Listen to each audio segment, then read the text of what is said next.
Hello, my name is Emma. I'm an assistant professor at LIS. My background is primarily in law, and I teach the module on technology and ethics. Hi, my name's Carl. I'm the academic lead at LIS and oversee the curriculum development and the team. And I'm interested in interdisciplinary education. And I'm delighted to talk to Emma today about her interests. So Emma, you've been teaching a very interesting module on technology and ethics. And as part of that, you've been exploring 3 concepts of liberty. Can you tell us a little bit about that? Yeah, of course. It might be useful to take a step back and sort of contextualize this within the discipline, and then later on we can talk about how it might be useful for interdisciplinary work. Great. But it comes from the discipline of political theory. Do you have any idea what that discipline is primarily about? Well, my sort of uneducated guess would be about power in a modern sense, but perhaps more about how governments are organised and why they're organised in that way to govern people. Yeah, interesting. It is indeed very much to do with both of those things. And the primary question that we ask in political theory is about how society ought to be organised. So that does have to do with power, and it has to do with the government, but authority in general. What makes authority legitimate? That's what political theory is about. One of the main political theories that's out there is called liberalism. It's not the only political theory, there are many. Liberalism itself also doesn't just mean one thing, can refer to many different things. But the core commitment of liberal political theory has to do with liberty or freedom. And those two things are essentially the same thing. We can use those words interchangeably. Okay. But then, of course, the question becomes, what is freedom? So what does it mean to be committed as a society to the ideal of freedom, which is very much what liberalism is about. So when we're thinking about how do we organize society, what is the basis for legitimate government, legitimate authority, liberalists tend to first think about how can we maximize freedom in society. If you had to think about this idea of freedom, what would you intuitively say it means? I suppose the freedom to do what you want sort of follows from that. So I suppose intuitively I'd say, yeah, you're free if you can do what you want. But I'm aware myself personally and through things I've read that, of course, that can never exactly hold, because what you want to do may impact on what other people don't want you to do to them. So there's always going to be a trade-off between individual liberty and the needs and wants of the collective in which you live. So I guess that's my sort of very amateur understanding. How does that relate to your ideas of different types of liberty? No, that's actually very relevant. One of the main liberal philosophers, John Stuart Mill, had this idea that freedom, of course, ends somewhere. Individual freedom ends somewhere. It ends at the moment when you are harming someone else. So you can do indeed whatever you want under this understanding of liberty, but you cannot use your own freedom to harm someone else. I guess that gets quite complicated when we start to understand the world as more sort of connected and through things like environmental systems as well. Because it's obvious that I might sort of want to, physically grab you or something, but that wouldn't be allowed because that would be obvious harm to you. But when it comes to things like, if I want to burn tons and tons of horrible pollutants or fossil fuels, I may want to do that. I may not seem to be directly harming you, but I could ultimately be harming you quite badly. And I think even in things like cigarette laws, we've seen this in the last generation. I grew up when people would just smoke wherever they liked, whenever they liked. And some of us suffered for that, we didn't even stop to think, is this really right? And then at some point somebody else said, actually, this is a harm, maybe not a very direct harm, but we had some kind of evidence to show that it was harmful, and then that led to laws which stopped people smoking even if they wanted to in closed spaces. Yeah, that's a very good point to raise. It's one of the common criticisms of Mill's theory, which is called the harm principle. He very much emphasized it's about direct physical harm. But that could leave out all sorts of long-term consequences, which might be unintended and also uncertain, especially if we think about really complex real-world problems. We might not really know what the consequences of our actions are. Right. But yeah, so this is the background to the discussion about liberty. Right. And this idea of you can really do whatever you want, Yeah. except when you're harming someone else, that's called negative liberty. And it's called negative liberty because it refers to the absence of obstacles, really. So if there are no obstacles in your way, if there's no external interference from anyone, and you can do what it is that you want to do, then that means that you have negative liberty or negative freedom. And the negative libertarians do accept that point of not causing harm to other people, do they? So that it's up to the point where you cause harm. Yeah, if you're free, then you're negative libertarily free, sort of thing, right? yeah. So the harm principle is quite generally accepted because political theory, as you might remember from the start of this conversation, is about how do you live together in a society. So liberalism is not just about the individual; it's also about how can an individual live within a community. Okay. In a way that respects rights in general, so not just your own, but also other people's So rights. what we might call libertarians, for example, often in the sort of US context, they would accept that much. They're very pro-negative liberty, but they would accept that it has limits depending on the harm you would cause to others in that community. I would probably say yes, but it depends on the specific libertarian you're talking to. But yeah, libertarianism is slightly different from liberalism. Okay. In the sense that it tends to be a lot more focused on very minimal government intervention. But yeah, here it all gets a little bit muddled just because philosophers use words in different ways. Okay, so libertarianism isn't the same as these negative... So libertarianism does really value negative liberty. Yeah. But there are people who are not libertarians who might also value negative liberty. That's okay. Yeah, so negative liberty also is the basis for many of the human rights that we generally accept in society, which come from liberalism too, such as the freedom of expression, freedom of association. Those are all based on the idea that other people should not interfere with you when you're trying to, for example, speak or have your voice be heard. So the absence of interference is what is important there.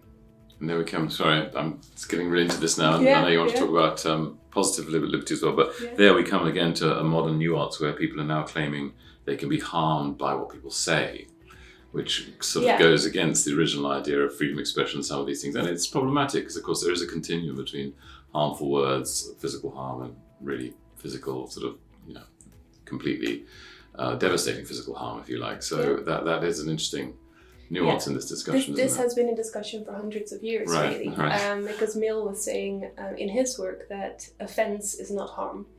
So he had that opinion on that, saying very clearly that your actions cannot be restricted by the government just because they cause offence. Right. But we do need to keep in mind that this is about government intervention.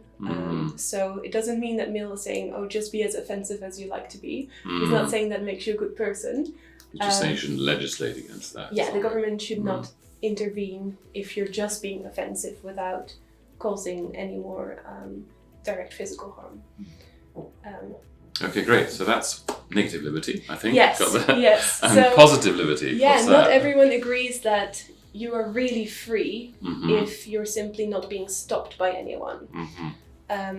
Some people say that you need to have a little bit more than just the absence of obstacles. So we can think of the example of someone who's just traveling freely, going everywhere where they want to go. There are no obstacles. Maybe they have the money, they have the visas, they can go wherever they want, they don't have a job. And we might think, wow, that person is So completely free. Yeah. And according to this definition of negative liberty, they would be. And it's something we often aspire to, that kind of life. Yeah, some of Maybe us when do. we're younger, even more like that. Yeah, some of us do. Yeah. But then it could be the case. So imagine that this person is very much driven by this sort of internal restlessness. Like they just can't really find a place where they belong. They feel like they should always just be on the move. And they really feel internally that they just can't be in one particular place.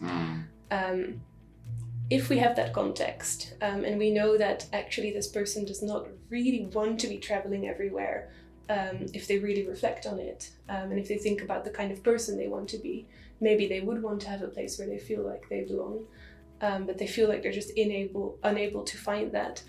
Then maybe we'd say, okay, this person is not completely free, because they're not able to actually become the person they want to become, because of maybe these internal constraints. And so if this person decided, okay, I'm going to ask my friends to keep my passport with them, and I'm going to make it so that I can't physically leave this country. I'm going to force myself to settle down and make friends here. Then, according to this definition of negative liberty, they'd be less free, because they're not able to leave, they have less options. Whereas from the perspective of positive liberty, which is much more about your ability to actually be the person you want to become, to really focus on self-development and self-actualization, this person might become a lot more free. It was still their decision, though, to ask someone to hold them to some kind of constraints or account. Yes. Actually, this raises a very interesting parallel. It sounds very similar, actually, to some work a friend of mine's done in mental health and justice on what are called binding agreements, particularly for people who suffer from bipolarism. And I'm not going to say too much in case I mangle the work, but it's wonderful work, and it's basically exploring the legal sort of basis of people who are aware of their bipolarism but want to put in place agreements that bind them or give other people some sort of powers over them when they go through particularly a manic phase, so they don't behave in ways which they'll subsequently regret enormously. Do you see some parallels of that with the sort of binding agreements and what you're saying about this theory? Yeah, definitely. There have been discussions within political theory about this aspect of you choosing to bind yourself. Because there are also people who say, no, actually it would be legitimate for an authority to come in and make that decision for you if you're not able to in that particular manic phase or whatever it is. And that's what we call paternalism. So it might be the case that someone else knows better than you and makes a decision for you. Now there are philosophers who really value positive liberty and say, no, that's not what we mean by positive liberty. No, it does have to be your own decision. Yeah, it has the seeds of just corruption within it, right? It could be just abuse, basically. Or it could, who decides, who knows better for you? Exactly. And in liberalism, we do tend to assume that the individual knows best for themselves. And interestingly, this is also connected to the idea of democracy, because in a democracy, the government does make rules that restrict the actions of citizens, but they're legitimized through the fact that citizens chose to make those rules themselves. And if you don't like the rules, you have to go along with it for the reason that you prefer the greater good, if you like, or democracy. That's part of your social contract, is that if you want to live in democracy, sometimes you have to obey by the rules set by a party for whom you didn't vote. But the important thing is that if liberty is restricted, it was done with the consent of the people. Via the voting system that you're part of. Yeah, exactly. Great. Now, can I just explore a little bit more on positive liberty with you? Because that was quite a challenging example I think you gave, in the sense that I think it was quite challenging to justify in a way, because as you say, who knows really what's best for an individual. But in the past, you've told me about things like sort of educational opportunity or other ways in which people should be given more positive liberty. Can you just tell me a few more examples of that sort of thing, which would be examples of positive liberty which are beyond or different to just allowing people to do what they want? Yeah, no, that's a good question. So this is about primarily about the role of the government in communities. So if we primarily value negative liberty, we just want the government to mostly stay out of our business, because we just want to have space to act freely without any intervention. If we value positive liberty, that means the ability of individuals and communities to really self-actualize, become who they could become in the best version of themselves. Then we might want to ask the government to help us with that. And so we might want the government to provide good education, to provide a healthy media ecosystem. We might want things like employment opportunities, educational opportunities, information, all Health of these system things. maybe even. To be freely available for people, so that they have more opportunities to become the person they think they should become.